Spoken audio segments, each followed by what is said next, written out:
Happy spooky season! I wanted to celebrate this by making a statement about Doom that doubtlessly will annoy people, but this wouldn't be the first time that I've done that. But here we go. Doom is a horror game. Many people have phrased this statement as a question over the years, but I want to say to all of those who have asked that question, yes. But why is probably your next question. Well, let's first go back to the roots of what horror is. Okay, you're gonna feel like you're in school for a second because I'm going to throw down a few different dictionary definitions, so just bear with me for a minute. The dictionary defines horror as intense feeling of fear, shock, or disgust. This could be a thing causing this feeling, a literary or film genre concerned with arousing this feeling, intense dismay, used to express dismay, intense dislike, and an attack of extreme nervousness or anxiety. I wanted to add the dictionary definition into here because horror encompasses a wider range of emotions than what scary would, which is defined as frightening or causing fear. So, in other words, horror does not necessarily equal scary. So, how does, say, the film industry define horror? Per the Oxford Dictionary of Film Studies, the horror genre is defined as a large and heterogeneous group of films that, via the representation of disturbing and dark subject matter, seek to elicit responses of fear, terror, disgust, shock, suspense, and of course, horror from their viewers. The next sentence is important, so pay attention. Horror is a protean genre, spawning numerous subgenres and hybrid variants.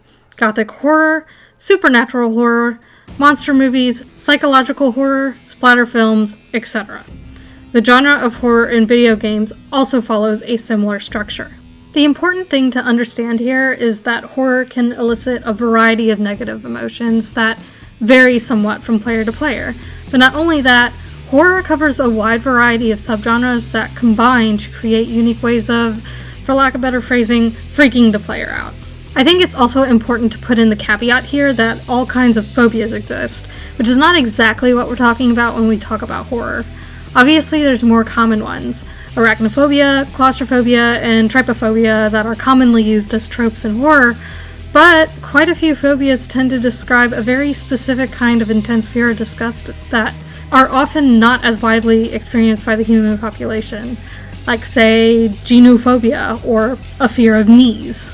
And just as a heads up, for the sake of not making this video hours long, I'm going to be sticking with the main campaigns of the Doom titles: Ultimate Doom, Doom 2, Doom 3, Doom 2016, and Doom Eternal. I'll also be including Doom 64 as it technically falls somewhere in the main canonical timeline of the Doom franchise.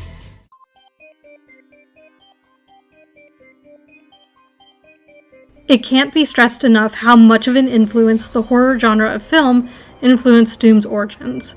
From the very beginning, most of the id team had decided that they had wanted to make a, quote, fast action game that had the sci-fi suspense of Aliens combined with the demonic B-movie horror of Evil Dead 2. Even though Tom Hall had disagreed with this approach, many elements of his Doom Bible, although scrapped for the most part, were definitely horror. Strange symbols are drawn everywhere in the blood of dead soldiers and scientists. The more you go forward, the stranger and grosser the walls become. On your way, you find your friend's Cap. And if you take a short scroll through Doom's original artist, Adrian Carmack's Twitter, you'll find all kinds of incredible drawings that this man just scribbles on bar napkins. Often skulls, often gory, often strange. And he cites one of his favorite paintings as Saturn Devouring His Son by Goya, which is a classic example of fear-invoking imagery, both for the observer and the subject, and potentially Goya himself. Now, just because a game has certain origins and artists with leanings in the genre, it doesn't necessarily mean that all of those inclinations made it into the game. I hesitate to really even talk about my personal experience playing Doom for the first time because it was over a decade ago, but I can tell you this. I jumped out of my seat when I was faced with the Barons of Hell for the first time, and I had to get my partner at the time to beat them because I was so scared. And sure, I could go through the textures and sprites and all of the individual elements to tell you how skewered humans and bloodied walls and floating eyes and fire blue absolutely could put Doom into the horror genre on their own, but I don't think that would accurately describe what the actual experience of Doom is like. So I took the time to sit down and actually play the game again, and here's what I found. Well, the very first thing you are greeted with in E1M1 is a gibbed corpse, just right there in front of your eyeballs, and you cannot turn around and leave. You're armed, which takes some of the bite out of the fear, but what human would look at a pile of gibbs and go, yes, this is not horrifying? And that vibe keeps going. All your fellow Marines are gone, dead, and it's just you. You've got an arsenal, sure, but it doesn't change the fact that you are wandering this cursed base alone, dealing with the demons overrunning it. Yes, you're a Marine. Killing shit and losing fellow soldiers is kind of your job description, but here, in a place that's supposed to be safe normally, far away from wars, if the corpses had any collision, you'd trip over them. There's all kinds of dark mazes throwing off your sense of direction, well, at least until you look at the auto map. I think what makes it hard for people to really see and appreciate Doom as horror is that you're also just really fast and you can mow down enemies quickly. The sense of escalation and suspense aren't necessarily there all the time, but you find it in small moments of maps, often when the maps are at their emptiest. You hit the exit button just to be smacked in the face with the sight of more dead bodies and the colleagues of yours that are now left, zombified, red-eyed, and firing at you, leaving you no choice but to put them down. It shares DNA with horrors like Resident Evil, that ever-lingering fear that you may be betrayed by a friend, or like Hellsing Ultimate, where you're left with no choice but to put down the masses of suffering people who are no longer people. No dignity left for them, only death. At the end of episode 1, you're teleported into a dark room and torn asunder by demons. No escape. No way out. Now, episode 2 tends to lose the plot a bit when it comes to the way the world is presented, but from what best I can understand, the idea was to keep some semblance of the tech-based style while adding more explicitly hell elements, particularly blood, lava, and marble, as well as more explicit set dressing such as hanging legs. And just like the first episode, you're sure to find at least 2 or 3 dark mazes in which it's hard to navigate and feels claustrophobic at times, especially since you're sharing that space with demons. But man, the ending! Hearing that cyber demon roar for the first time is enough to make anyone crap their pants, and keep doing so as his pounding hooves churn the dirt. Shoot it until it dies is the only advice you get about that guy. And episode 3 is where it gets hella hellish. You're no longer seeing corpses on the ground. They're strung up in pieces from chains and nailed to the walls with their legs missing. Some are alive still, skewered on spikes, twitching, and so much more blood than you ever thought was possible. Whole vats of it. And there's still zombified human beings trying to kill you. And at the end, you're faced with a giant spider, brains exposed, equipped with a chain gun that could turn you into fine Swiss cheese in seconds if you don't take it down fast enough. Oh yeah, I guess I should mention, they kill your bunny. They kill Daisy, your pet bunny. That is horrific all on its own. Episode 4, although not part of the original Doom release, really goes all in on traditional hell aesthetics and uses biblical references as map names to really sell the idea that you're in hell and potentially on a semi-holy mission. Maybe like, say, Constantine? E4M6 is especially the perfect example of what you may expect from hell. A marble castle with lava moats, complete with a very tense dogfight with the cyber demon, stomping all over fellow Marines that somehow must have made their way down here, but undoubtedly were obliterated by its rockets. The episode ends with a dark descent into another tense fight with the spider mastermind and a promise of a nation's worth more of demons to fight, teasing Doom 2.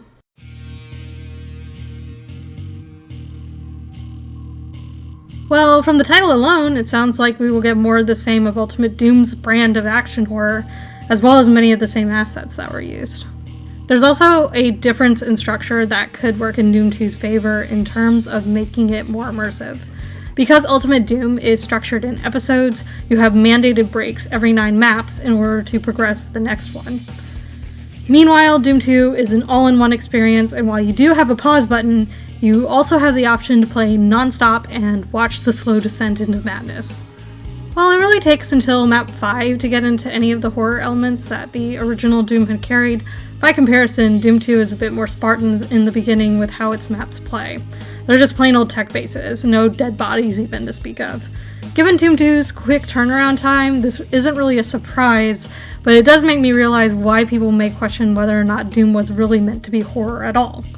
But, I should let them cook, right? Well, I will say, the bestiary editions are really what elevates it for me. What the hell do you mean there's a walking skeleton that shoots rockets that'll follow me around everywhere? 14 maps later. Well, I've now gone through 20 maps, and there's just not a lot to talk about in terms of Doom 2 being horror. The spaces are more abstract, which is fine. This isn't to say that Doom 2 is a bad game, but the lack of realism, even the abstract brand of realism that Doom 1 had, combined with the sparseness of the decor, tends to make the game lack the depth required to really convey horror. Even Bloodfalls, map 25, just doesn't pull together in the same way that anything in Doom 1 does. It takes until Monster Condo, map 27, to really get to the heart of what made Doom 1's settings so good and horrific. And the Icon of Sin? An entire wall of demon beasts that can spawn other demon beasts? Whew, that's a big old pile of nope. It's just a shame Doom 2 takes so long to get there. Luckily, now I get to talk about the game that perhaps kicked this conversation off for decades to come.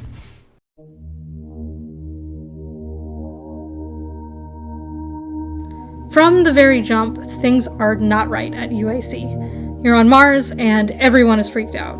Simply walking up to people working in the underground makes them flinch. Things don't take too long to go awry, right after a warning from one of the scientists that the devil is real. I know. I built his cave. And in real time, you watch civilians go from human to zombie, forced to put them down before they can kill you. All the while, you hear your fellow Marines screaming for help, and you can't move fast enough.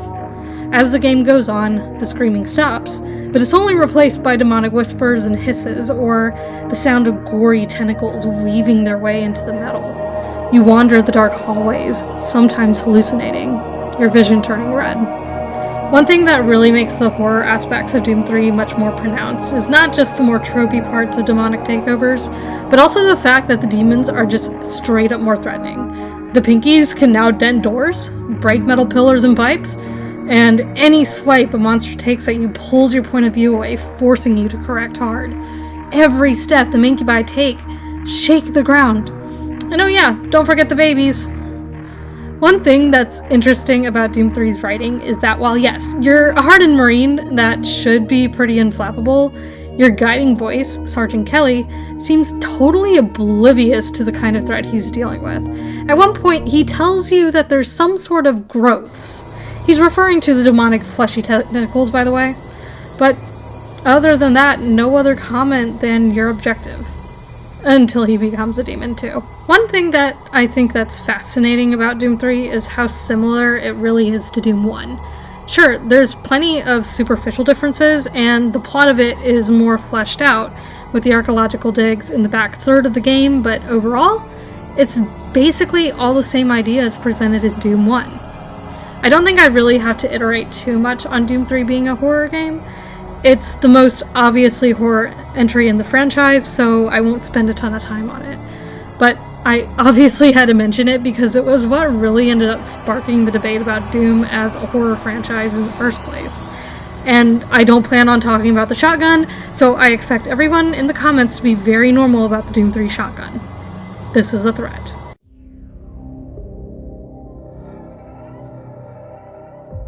Doom 64 is not simply a remake of Doom for Nintendo 64, but rather a whole different campaign. I'm playing the remastered version, mind, but I'm going to assume that the things in it are generally the same. The reason I'm talking about this game after Doom 3 is due to its place within the timeline of the game's canon. I'm treating Doom 3 more like a Doom 1 remake, and I think most people would argue that was the case, but Doom 64 seems to set the scene for the beginning of Doom 2016, which we'll talk about later. And on that footing, we start with a cutscene of various enemies standing on top of towers and running amongst a floating vista, mowing down various Marines. So, you know exactly why you've gone in alone. The music is what really sets the tone for Doom 64. Even though there are attempts in the earlier Doom entries to convey atmosphere rather than action, this is the first time where it really shines through. there's this quiet drone that follows you along the strangely colored halls, melding with the echoes of awakened enemies. But as you finish the 8th level, there's a distinct difference in the attitude of the intermission's writings. You cackle as the familiarity of the situation occurs to you. The gateway to the demon's domain was too accessible. You realize the demons mock you with their invitation. It does not matter. The demons spawn like rats, and you have the grade AAA UAC poison they crave. Your bloodthirsty scream shatters the teleport haze. Once again, you find yourself amidst. You're no longer the man too angry to die. You're now the man too crazy to die. There's a weapon you pick up in level 12, and the game literally just says, "What the is this?" Doom Guy doesn't know, and neither do you. As you weave through the abstract labyrinths, they move and change. You cannot be sure that the ground you're standing on will remain there, nor that the ceilings won't come down and crush you. Turrets hide behind grinning faces. All the while, that eerie, droning hum. The lights get stranger, the colors more psychedelic. And at the end, when you defeat the Mother Demon, you decide the only way to prevent this from happening again is to stay in hell forever. Well, unfortunately, Marine, it's only going to keep happening. And with that, let's move on to the new age of Doom games.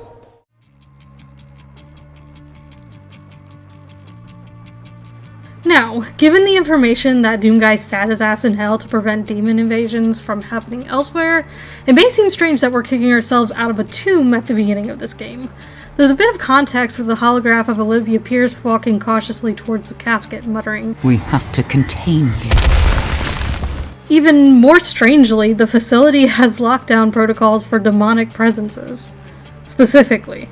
And then there's the horror that we're all familiar with, that our corporate overlords would literally sacrifice us to Satan in order to further their causes. Samuel Hayden unapologetically justifies this issue he caused by saying, "It's purely for the betterment of mankind." Yeah, I'd be angry too.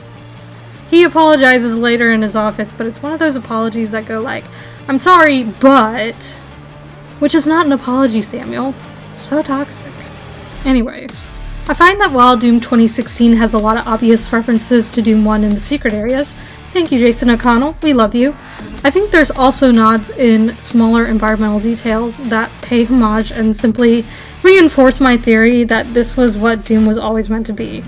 The column with the beating heart and the skull trim is one detail amongst many that just really tickles me. I guess now is also as good a time as any to issue a sort of apology for my Dark Ages reaction video. There's literally a sentence in the Slayer's Testament that references the shield along with the sword, the crucible, so that's on me for not knowing.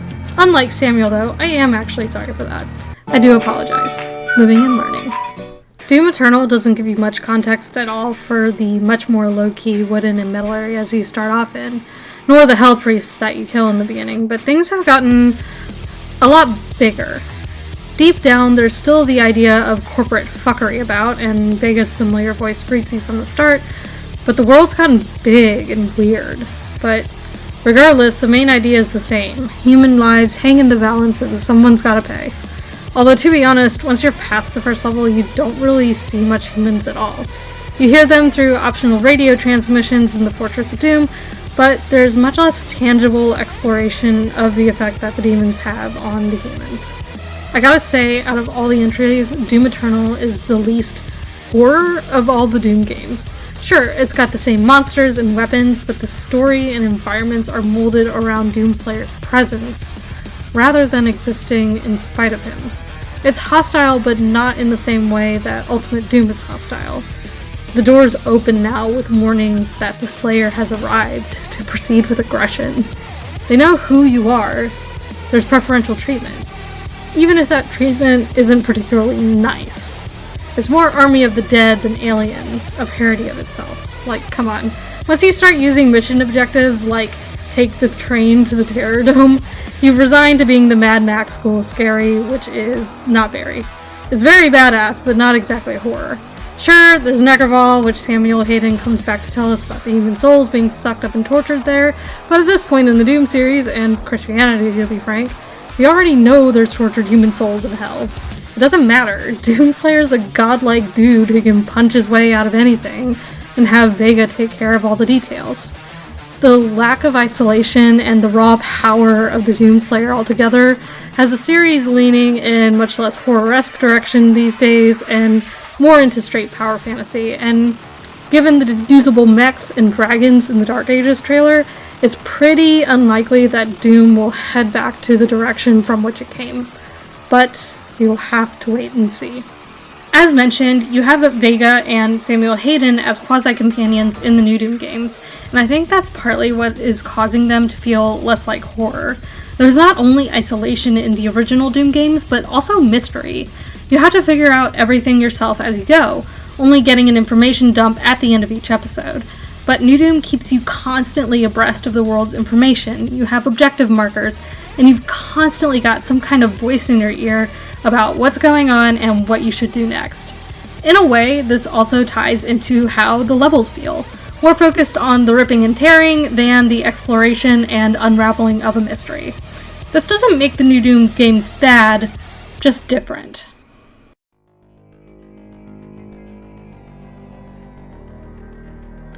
While Doom has evolved over the last 3 decades to fit an ever-changing industry of video games, one thing that it can be for the most part commended for is its consistency. The core principles of anti-capitalism and anti-imperialism have remained in the game series for its entire lifespan, even the more recent games. And while the horror elements have been slowly stripped away in favor of a more arcadey, power fantasy type gameplay and story, there's still plenty there to appreciate. Blood and guts, no matter if they're in the context of Die Hard or Resident Evil, are no less horrific. You'll still find plenty of folks afraid of spiders, especially when those spiders now are equipped with guns. Horror is a spectrum, and Doom has remained on it, and I'm sure will remain on it for quite some time, no matter how silly it gets. Hi guys, thank you so much for watching. If you enjoyed this video, please give it a like and subscribe to the channel if you haven't yet. I want to give a big shout out to Ruby Ranger. Not only did he make a great video about this topic with a different twist than mine, so please go watch his as well. He's also created a lot of the conversations that have basically become the topics of my video essays, so thank you Ruby Ranger for giving me things to yap about. Another announcement is that I have a new website, and it's at the same address as the old one. It just looks a little different because I had to get away from WordPress for good reasons, I promise. I've also included some new merch drops as part of that. On my Redbubble store, it's, well, newish merch, but it's now all consolidated into my Redbubble shop instead of being all over the place, so if you want some aesthetic AF merch, I would love it if you bought some. But yeah, that's it. I hope you guys have had a great spooky season, and I will see you in the next video. Bye!